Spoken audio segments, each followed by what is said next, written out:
What is up, you beautiful happy hustlers out there? Kerry Jack here, and I hope you are having an amazing day. I mean it, just enjoying this very moment right here and right now, baby. And in this episode of the Happy Hustle podcast, we have on my good friend, Miss Danette May, who is the co-founder and CCO of Mindful Health LLC and Earth Echo Foods. She's a best-selling author of The Rise and Embrace Abundance, her new book, which we're talking about today, and the founder of The Rise Movement.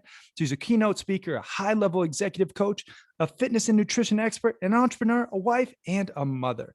And guys, you are going to get so much value from this interview with Danette. She's truly a happy hustler through and through. And I really love her energy.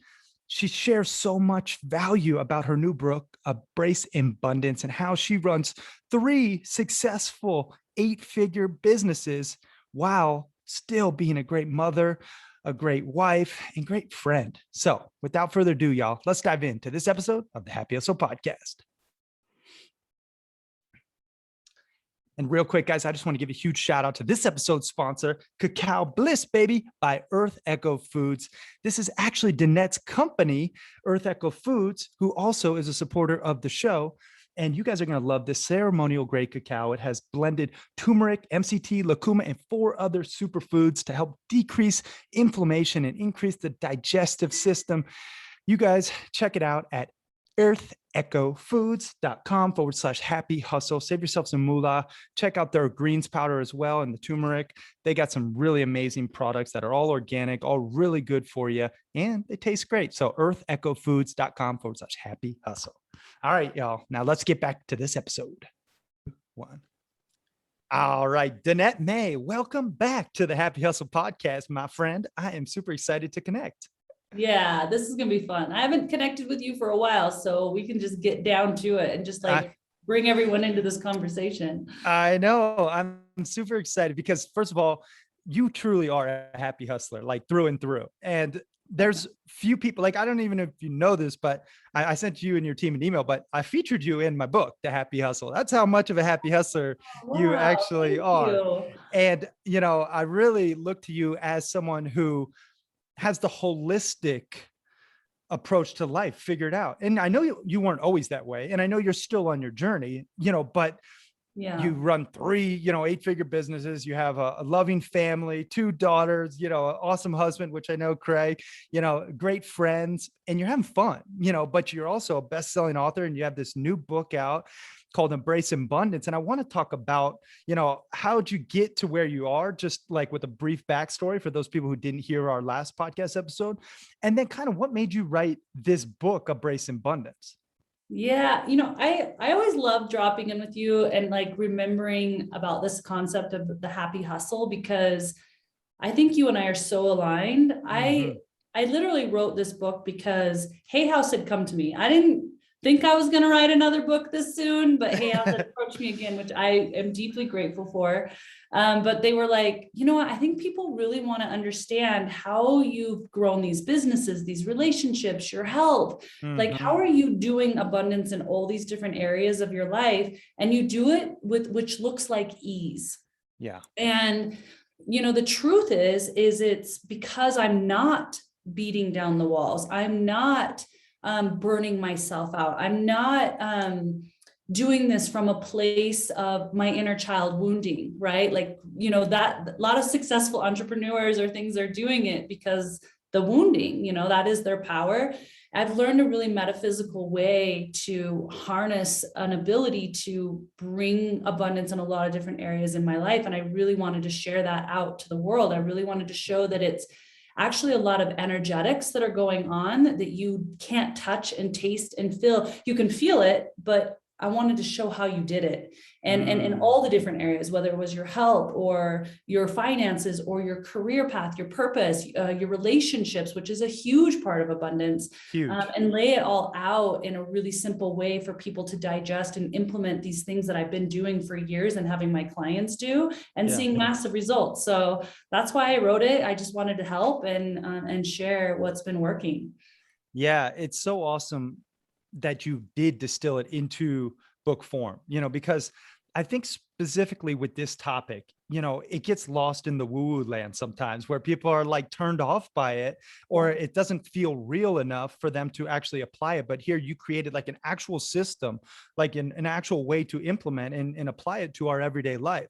And I'm curious, let's dive into a little bit of like the actual process, like how to embrace abundance. Can you give us like the overall like framework, the process, will you? And then kind of we can go into each part. Yeah. Well, the book is written in a way that's kind of unique because you know how when you get a book, you kind of feel like you've got to read all of it to get the whole concept, right? Yep. This book, you read 4 pages and you've got a concept around abundance when it comes to maybe your children and your relationship with your children, or a small section around your health and like what you can do to bring abundance into your life and health. So you can read it just like a little bit, like 20 minutes, 15 minutes a day, and get a nugget and implement that nugget and start seeing abundance right away. So this whole overarching concept was that abundance is a 360-degree experience. And I actually believe you understanding, you and me and everyone listening and everyone on the planet, understanding that the more abundance you have, the more alignment you are to the frequency of love. And this frequency of love is so potent in making you a magnet. And so for me, I'm like, okay, if you have all these things that we think are material things, then that's awesome. But if I can show you that frequency of love, then we've got more people walking on the planet in the frequency of love. And we're seeing that we're connected to everyone and everything, which makes us a magnet. And that was really my deeper purpose, is like bringing people back to that frequency, because it's like the jet fuel. It's I always think it's like that nitro to the car just taking off. And you can be a magnet to certain things with your thoughts and storyboarding and like doing visual boards, or even just beating down the wall. But if you want to go fast and you want to go fluid and with ease, get into the frequency of love. And so I'm constantly showing how you do that in the different realms of abundance. I love it. Get into the frequency of love. That's how you get into the flow. And instead of just like hustling, like grinding, which I feel like there's just so much of out there right now. We want a happy hustle in flow. We want to embrace the abundance. We want to, work, I guess, smarter, not harder, right? And really, use these universal laws to our advantage. Can you kind of describe to us like what a day in the life of Danette looks like when applying these abundance practices, and maybe some of those, because I know you have some very like tactical things you do. Give us some of those. Yeah. So I just want to say that the day in my life, like I travel quite a bit, and have children and I'm married. And I have employees, like we have like 60 plus employees. So, oh, wow. Taking into account that there are different energies that are constantly coming at me and everyone listening, I'm sure. So a typical day though, is me waking up between 5:36 for me. I like to wake up, and that might change a little bit depending on when the sun comes up. So for me, I really understand the value of a sunrise and a sunset. So when the sun rises, the veil is the thinnest. So the first thing that I do, and I call it my 17-second rule, is when, that moment when you hear the alarm, or you start to recognize that it's time to wake up in your body, but you're in that like dream state, that kind of ooey gooey from sleep to that I'm fully awake and I'm looking at my bedroom and everything around me. There's that fine line right there, which is the sweet spot for you to really see that you are the dreamer of the dream. You came out of the dream. And a lot of us think that we are this body, that we are in this life, and everything in business is this and this and this. And it's not. You are creating that dream. You are the creator. So I take a moment in the morning and I'll just take a minute and just see and feel into, what do I want to experience today? And sometimes it's the bigger things, or sometimes it's that day. Like tomorrow I have this big webinar, right? Like all these people are coming on live around the world. So I will see that. I will see how I want it to feel and what I want them to receive. And if I had a big meeting, or if I have, a conversation with my child, whatever, you can do whatever you want. But that moment is, I'm telling you, jet fuel, because you just came from the dream state. Then I will go down, and I always start my morning with, and the reason I get up earlier, because I want to be anybody else chattering at me, anybody Mm. asking for a school lunch or asking about something. So this is my time to commune with my higher self. And I think we might've talked about it on the last podcast. Yeah. With my soul writing, I spend time with myself asking what I need to know. Like, what would you have me know? I write that, or I might inquire about something else, or I might write out my dream in real time. Like, this is happening, and write it as if it's already happened. That has changed and shifted, but I always have that soul time. Mm. And then, then it's like off to the races, being a mom, like getting kids, to school and all those things. And then after that, it's back to, okay, now I go out into nature. So for me, nature's first, like before I open email, before I open, because nature reminds you fundamentally of abundance. Nature is the ultimate healer, and we have forgotten it as a society. We are looking constantly outside ourselves for the ultimate healing and the ultimate reminder. So nature is a non-negotiable. And I do have that outlined in the book. I have the soul writing outlined in the book, that 17-second. I have nature time. And then, I go into work. And so the thing is that now I've set up my energy to be in full flow, because I'm now a believer in a conduit that I actually receive greater wisdom than Google, that I am connected to every amazing person that's come before me, that's here now, and that's to come. And with that, I know ideas come to me. I work more efficiently. I am more effective. And now I'm in this like different frequency, right? I'm in this love frequency for myself. I'm in this love frequency of being connected to everyone and everything. Yeah. And then I work, and it's just dedicated work time, whatever that looks like, whatever is on my list for the day. But at the end of the day, because here's the deal, like I'm a big believer in, I'm going to mute that. I'm a big believer in family and friends and these relationships in our lives. And I'm passionate about my work, and I could let it go till like 8 or 9 at night, but my relationships mean a lot to me. So I really shut everything down as soon as my daughter comes home from school. And that's forced me to get really efficient, really streamlined with the work I'm doing, because 3:00 comes, it's around 3:30, comes fast. It comes fast. And but I'm there. And that's a really big deal to me. And so I'm there for her. And then I might, when everybody's kind of watching TV or doing their own thing, go back to work, because I spend my time in that versus like watching Netflix all the time. Or I just love what I do. And that's also part of being a happy hustler. You gotta love what you do. And that's that. And then, I end the day with gratitude. I also do a little eagle eye perspective of the day, which is really good for rewiring the brain and keeping you from Alzheimer's down, because it's strengthening the neurons in the brain. So I do an eagle eye of the day, and then also offer up gratitude of what I did right, because I can be hard on myself. And then I close out the day. Wow. I love it. Just break down what that eagle eye of the day is, because that's super interesting to me. What does that process look like? I'm a healer down in the Mayan jungle, and it definitely has scientific backing for being really great for brain practice and keeping you really sharp and less likely to go into forgetfulness. So what I do though, on a spiritual level, is I just basically, like, I'm an eagle observing the day.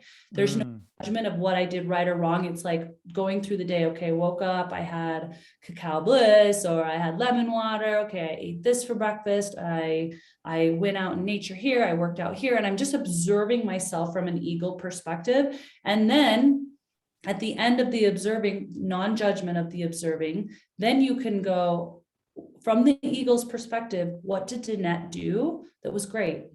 What did Danette do that she gets to celebrate, or just say, good job, Danette, you did this. And so then I write 3 things that I'm proud of myself for that day. What, like if I meditated, if I did something that, I listened to my child, like I really listened. I congratulate myself for those things. Yeah. Wow. That's powerful. That just reflection, because I think a lot of people, get the beginning part of their day right. Well, or at least they want to. Yeah. No, it's true. Like the beginning part is, there's all these processes and routines and journals and everything. But the end of the day is very interesting to me, because that's what sets yourself up for success in terms of your subconscious dreams. And, I don't know if you know Rob Deerdeck, or heard of him from Oh, like, I've heard of him. Yeah. yeah. So he listens to The Secret before going to bed every single night, and he just exited his one company for like 450 mil, and he like saw it in his dreams. And then he's got like this whole machine factory. And, it's really cool to hear people like actually who are on this love frequency, applying it right before bed, focusing on what goes into your subconscious, not like, streaming or binge watching a show that's probably not necessarily raising your vibration. Although I'm guilty of that too. I've been watching Yellowstone. I have to, it's right down the road. I had a couple auditions for it. All right. I'm guilty. I wanted to go see what's up, but it is interesting to just think about that eagle eye of the day. And I love that you brought that up. Now, I do want to touch on money because, when people think abundance, they think money, or at least I do, like, oh, I'm abundant. But you look at like holistic abundance in every area of your life. But I do want to touch on money because I know you've been able to accrue abundance in this realm. And I know the happy hustlers are interested in the process of accruing abundance financially. Walk us through, when it comes to money, how to embrace abundance.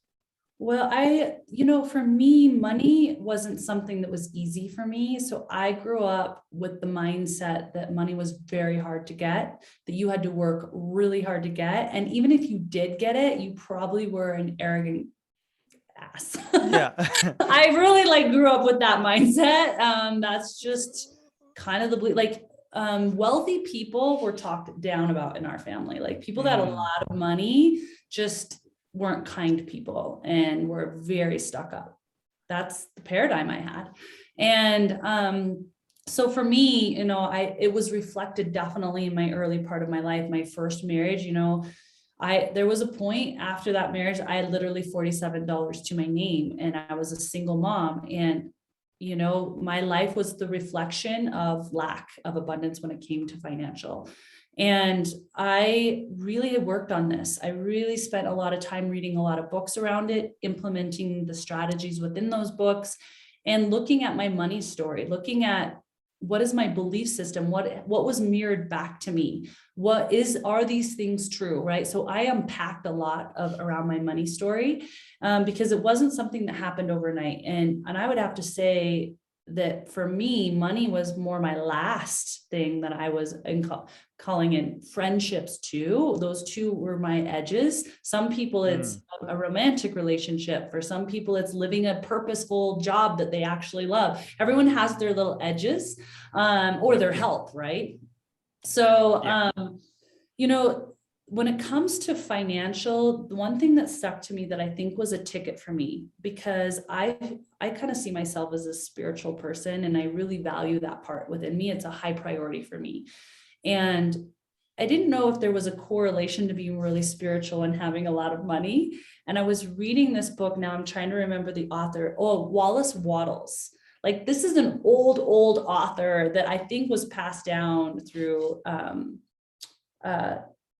Think and Grow Rich, Napoleon Hill. He mentioned it. And I was like, who's Wallace Wattles? Pull up his book. He's like cut to the chase, very blunt, very abrupt in his technique of talking about abundance when it comes financially. And he said, the most spiritual thing you can do is be abundant financially. Oh, because wow. you are a spiritual person and you have a big heart, it will only magnify your ability to help. Money is a currency. That's it. There's nothing tied to it other than it's a currency of how we navigate in this life. If you are really spiritual, you'll figure out a way to get really abundant. And I was like, oh, that for me, that was a ticket, and it was permission. And I've looked at it like that since. Wow. It is so interesting to hear you say that because, I look at money very similarly. It's a frequency, it's a tool, but what it truly does is reveal more of your true self, your character. Like you see the people who amass massive amounts of wealth and then give it away. And then you see people who do the same thing, but then keep it all and are less fulfilled, less happy. That's their character. And I think, as you said, it is the most spiritual thing you can do, because knowing your kindness and knowing your heart, and knowing, like Tony Robbins says, the secret to living is giving. The more you give, the more you get. And it's just this circle. I love that, you use the frequency of love to amass the wealth. Now, for someone who is saying, okay, Danette, I love that you brought up Wallace Waddles and this spiritual breakthrough, but what's like the first step right now to maybe figuring out how I can do something I really enjoy doing, and, you know, get paid to do it, because you're very aligned in everything you do. And I know people really seek that alignment. I feel more aligned than ever before, with everything I'm doing, and it's like, heck, I got paid to go camping for 5 days I know Craig was going to come, but Mike went, and we had a blast. Like, I was sitting out there going, this is amazing. I would have done this for free. You know what I mean? But like, that alignment is what everyone is seeking in some capacity. So how do you make money, but still stay in alignment? And Yeah. how do you So recommend others do it too, I guess? yeah, no, I actually, because I do a lot of business one-on-one consulting, and I actually don't think there's any room right now in the world today for you to step into making money if it's not going to add value to our world. Oh, wow. Add value to you, like it lights you up. It is your offering. It's like, for you, the reason that's so brilliant, you love nature, you love connecting people to nature, you love being in it. So you living in your love of it and having all your favorite people be there and get paid for it is brilliant. And that's really comes down to the bottom of this. So people are asking how, and how does this happen? It probably, Carrie, like behind the curtain, is really working and has been working on his worthiness to say, I can do what I love, and I can bring people to what I love, and I can still get paid for it. I think that's a worthiness conversation. So I would say the first step, honestly, is one, look at your stories around wealth and who are you in wealth? Who are, because a lot of us have these upper limitings that if I have this amazing amount of wealth, or I'm doing something that's super fun, like camping, that seems so easy and I'm getting paid for it, who's judging me? Whose light am I stealing? Like, if you grew up in family where you were the child that got all the attention and you loved your sibling and they didn't get a lot, sometimes you naturally, unconsciously start to dim that light of the things that are really easy for you because you don't want to take it away from someone else. Looking at all the different angles of where you could be creating a story that's blocking you from living in that. Then the second thing is, looking at your worthiness. Like, you are worthy to be happy. You are worthy to find joy in what you're doing. You are worthy to make a difference, And so, because I think a lot of times, at least for me, I can relate to this, is that you're not really worthy unless you're like, your knuckles are bleeding and you are grunting for air and you've worked your butt off. Like, you don't deserve it unless you have done it that way. And that was something I had to rework and rewire to be like, wait a minute, like, that's not necessarily true. That was passed down lineage after lineage and it stops with me. So looking at those things first, I think that's the biggest work that a lot of people aren't talking about. Look at underneath the layers, where this is coming from. And then think about what lights you up. What would you do whether you got paid or not? Like you just said, like, what did lit you up as a 5-year-old, as an 8-year-old, as a 10-year-old, and look at those things and go, where could I add value doing what lights me up? And then go from there. Yeah, no, it's so great in its simplicity. It's getting back to that childlike wonder, and figuring out what really does get you excited to get up in the morning. What is your soul calling for, and really, what problem can you solve, for other people? Because that's what business is, solving people's problems, right? At the end of the day. And so you have to figure out what problem you feel called to solve and who exactly you're going to solve it for, and then how you do it differently. What's your uniqueness, right? And get out there and test, ask your perfect people, put out an offer before you create it. I've done it the other way. It's better to ask first and then create it. But it's great. I love that you went there with the simplistic, like, here's the steps and here's how, get back to your childlike wonder. Now, I do want to ask a couple different disciplines, or different couple questions at a couple different disciplines. And I call them happy hustle hacks. And in our first episode, we kind of went through some of these, but I am, curious, like these are tips, these are tools, these are tactics that Danette uses Yeah. in these different major areas of life. Now, let's start with health, because I mean, you're a health rock star. You know health inside and out, like not just the science, but like the actual daily application of it. And you have this really powerful superfoods company, Earth Echo Foods, and I know you've studied it. You were doing bikini, competitions in the past, and all sorts of fitness videos. But when it comes to Danette's health, like what is a happy hustle hack that you can share? Something that you do that you think can make a really monumental impact on the happy hustlers listening, if applied. I feel pressure with monumental impact. Okay, just impact, positive impact. Because you guys, I go super simple, and I think that is my hack.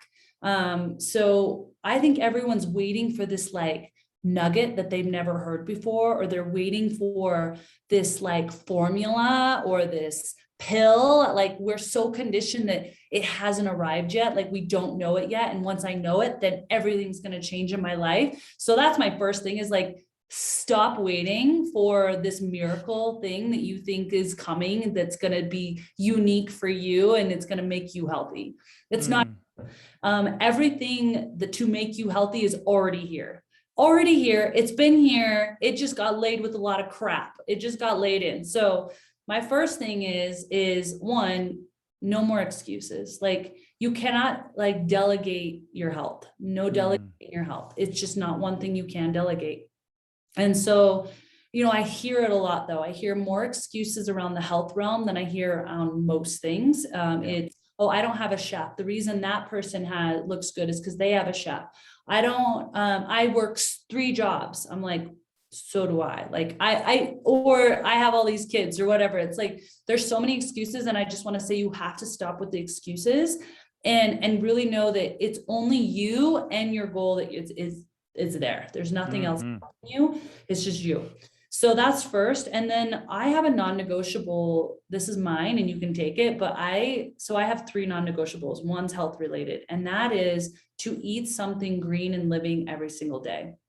And I do this whether I'm traveling, I'm in another country, it doesn't matter. I always something living in green. So obviously, usually that's like spinach or kale or collard greens or something, but I always have something green. And it's to remind me that my body is a vessel. I am not my body. It is a vessel. And I don't look at food as this is good, this is bad. I look at it, is this going to give me energy? And is this honoring of my vessel? Because my vessel is here to serve. My vessel is here to leave and juice this life of everything. So when I die, I'm like, I juiced it all.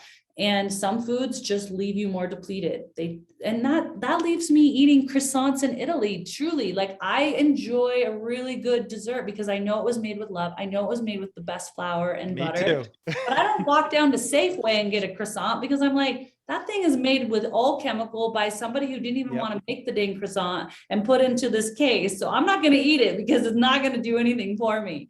So that's how I take a lot of the drama out. And so hopefully that's helpful. Yes. No, it's super helpful. And I, like you, subscribe to the less is more approach. I grew up holistic, instead of reaching for the medicine cabinet, we had the herb drawer, and Totally. I've never had any vaccinations. I've never had any antibiotics. I feel proud of that, I'm like, and I'm doing okay. I'm still kicking, so it's like, you don't need all that. Actually, which is amazing. And we're not talking about that. I love that. Instead of a medicine cabinet, we had an herb drawer. And that's exactly how I am. I have every essential oil, every herb.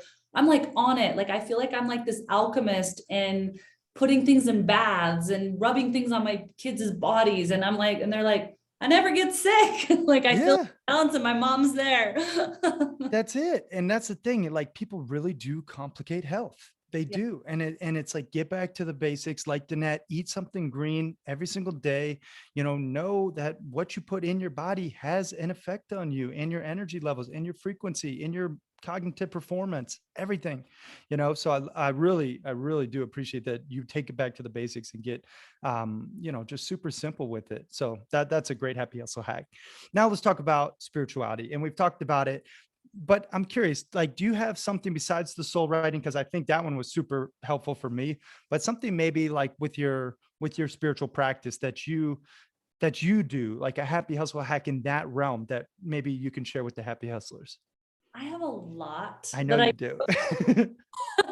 but you know what? It's been interesting. So I grew up with this idea of prayer and to pray to Heavenly Father and to say all the things you're thankful for and to ask for your blessings. And somewhere along the line, for years, I was just doing prayers of gratitude, which is great, which is great. But I had forgotten to ask. I had forgotten to pray and ask for help. And it's been a new thing for me in the last 2-3 years that I've been like, whoa, I'm doing prayers of a lot of gratitude, which is great. But how many guides, how many angels, if you believe in God, source, universal, whatever you believe in, how many are waiting for you to just ask? Saying, hey, I don't actually know how to handle this. I actually need some support. I could use something to like lock in my brain to figure this out, or just, can you wrap me up in a little comfort right now? I feel alone, or whatever it is. And so that's been a new thing in the last couple of years that has really made a big difference. I go out in nature and I'll say a prayer and ask for what I need when I really need it, and knowing that I'm being heard, I'm being listened to, and it's been powerful what's come in the last by just me asking. So awesome. Just ask, you know, ask and you shall receive. And, one thing I think, at least where I see a lot of people go wrong with prayer, is they only ask when they need something, or like when they're in trouble, but like, desperate. Yeah. And it's like, you can ask for guidance before you get to that adversity. You can ask to be a conduit of God's message and to share your gifts and just to be a better servant. And I pray every day, multiple times. And I think it's been such a blessing, just deepening my connection with God. And I don't care what God you believe in, just believe in something bigger than yourself. Like Danette does, have faith and source energy, and just ask for guidance, right? Yeah, yeah. And I think that kind of goes back to people that are like, hey, I want to get into alignment with my purpose and make money on it. When you get into stepping into something that brings you joy, that's helping humanity or helping someone else, it makes it so much easier to ask, because like, I'm backed by a higher power because I have something that's helping others. This is more about helping others than me just having a bigger house or all these toys that I want, which is fine. But it comes from a space of I'm helping and I want to make this world better. And when you have that, that's why you're going to be backed by that power. And then you get to ask, and things will open up, doors will happen as you continue to step in that faith. So well said. I mean, I thought of my good buddy Rory Vaden. He says there is no fear when the mission to serve is clear. And Yes. so when you're really clear on the mission to serve others, you get out of your own head and into your own heart, and you just step into that power from that perspective. The world is your oyster, and you can embrace abundance in every realm. So it's so awesome to hear. Now I do want to ask about entrepreneurship, because, like, let's face it, you're a boss with capital B, and you built these amazing empires, and I'm curious if you have a happy hustle hack for entrepreneurs out there, aspiring entrepreneurs, something that really helped you in business, or a mindset shift that you can share. Yeah. Once again, there's a lot depending I know. depending on it, but the one that's just coming to my mind right now, and it's one that I'm really working on, because, okay, we can look at these 8-figure businesses, but there's 9 figures. There's more impact that I get to have. So I said this on your last podcast. I say it all the time. My frequency is more impotent than my strategy. So this is a hack, and you learn this through Tony Robbins. We learn this, but it's like, do we implement? So here's what I've been working on, and I'm seeing a big difference, because I had big goals the last 5 months and everyone's been hit. And I'm like, okay, and it's because I'm taking this on. So, so what I do, you know how, okay, let's just say, because this is the world of an entrepreneur is you have this checklist. And then you start going, you're like, I'm a boss, it's 10 a.m. I've done this, 10:30 hits, and you're like, got this big event or this big conference call and your Wi-Fi goes out, right? Or the person that was working for you didn't turn this thing in and you needed it. And all of a sudden the brain, if you're like me and most entrepreneurs, because we're a certain type, you start spiraling. You're pissed. You're like mad at this person. You're mad at the technology, and you can feel it in your whole being. And you're spiraling into the negativity, especially if it's with an employee, then it's perpetuated. Yep. This is where you get to stop that frequency from consuming the goals, the bigger goals that are to come. And I'm really coaching on this with myself and coaching other higher level entrepreneurs on this. And they're like, this is like magic. So let's just say you have this big conference and it's like $1 million or $2 million like deal right away, plus more millions coming. And the coworker that was supposed to turn in these papers in this certain format to present it didn't do it right. They were late to it. You're starting to spiral. And then all of a sudden the PowerPoint's not working to like put it up on the screen. You're spiraling even more. This is your moment to like stop and to feel the spiral, because you can feel it in your whole body. It's in your neck, it's in your gut. You're like raging, and to go and like take some deep breaths, like really breathe, and then take a minute and like, once again, pull yourself into that eagle and look and go, what do I want to happen? This is where we're at right now. What do I want to have happen? And then just see it in your mind. See that the paperwork comes in and it's fine. It's not exactly what you thought it was going to be, but it's going to totally convert these buyers. You see that the PowerPoint turns on, or they don't even care. You've handed out paperwork and now you get to speak from your heart. Okay. And you start to just see this, and you do this every minute of every day when you start to feel that like trigger of being like, I'm pissed, I'm angry, I feel betrayed, I feel frustrated, and turn it into hope, turn it into what you want to see, turn it into a new direction. And I do this now a lot more, and I'm starting to see, oh my gosh, this is where my power is. This is where things that were not going right all the way to this, that could be a total bust, which I could totally make it into a total bust if I totally spiral, I get pissed and I give up. Or I just think it's not going to happen now. This deal's not going to go through. This is not going to happen because it didn't line up the way I saw it. And originally I replay it real fast. And then it just has a new energy. It has a new way of going and streaming through. So if anyone tries this, you have to write to me about this, because I am really seeing magic happen. It's been really interesting, but it takes massive practice. Yeah. You have millions of dollars on the line. You just have to like pull it. And then, you know, it's been insane what's happening. Wow. That's so cool. So, I mean, there you go, guys. Like next time you're feeling triggered and you're going down that like toxic thought loop pattern, like take a moment, take a step back, get from that eagle eye perspective, and really ask yourself, what do you want to happen? And manifest a new reality based on new circumstances. It can be the same reality, but can you have this shit sandwich and still reach the goal? And usually you can, but you just have to pull back and be like, oh, I'm going to put sprinkles on it. We're going to do this. And then it happens. Oh, so great. I mean, this has been an amazing interview, Danette. And I want to, just acknowledge you first and foremost for sharing so much gold, so much love, so much light with the happy hustlers and myself. I mean, you really are an inspiration for all the happy hustlers out there and myself. And I love watching you rise up. And, I know people are out there going, where can I get this book? So give us some links and where people can connect more with you. Thanks, guys. So obviously you can just go to DanetteMay.com, my website, and the book's there. But here, the book is out now. It totally has its wings. It's at all the, on Amazon, most major bookstores. So you can go there as well.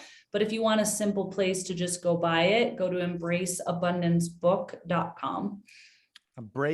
abundancebook.com, guys. Check out Danette, follow her online, and just really start to embrace abundance in your own life, and put in practice this stuff. Like, we can sit here and talk about it all day and you can listen to it, but if you're not applying it, your life is not going to change. You must actually apply this knowledge. You must take action and really, take it serious too. Like, Danette's not skipping out on her greens non-negotiable. Like, that's a non-negotiable for a reason. She's not missing her soul writing. She takes action. Greens for everybody. So you can go get Island Bliss. It tastes good. It does. No, it does. I love Island Bliss. I have it in my kitchen right now, and I got Cacao Bliss right here. Yeah, check out Earth Echo Foods as well, because you need to be operating at that high frequency, like in your food and your nutrition plays a big part. Any final words before I ask you the last question, Danette? I think I just wanted to let everyone know that you're deserving of abundance. You deserve to up level. You deserve to have multiple streams of abundance in your life. You don't have to have one and then forgo the other. So just letting you know that you're deserving of it. I love that. Now, final question. What does happy hustling mean to you? And I know I asked it last time, but I'm curious what it means to you now with all this newfound knowledge. Well, it's a reminder, like I said, about that little girl that always thought that that hustling has to be hard, hustling has to be painful, hustling has to be grueling. Like, you got to slit throats and you got to hustle and to be effective in life. And I feel like you're spinning this to be around a new conversation, and actually what's really working. I think there could be a whole book around this actually, and you're probably writing it, which I'll be first to read, which is really like, actually there's a different way to hustle, and actually a more effective way to hustle, and a lot less slashing of throats and leaving your family and your friends in the wake of your hustle. Like, can you do it in a way that's using energy and using joy and using love and still have the same results, if not greater? Mic drop, y'all. Happy hustling with Danette May. Danette, thank you so much. I appreciate you, girl. Yeah. All right, y'all. Thanks for watching and listening. We are out. Peace and love.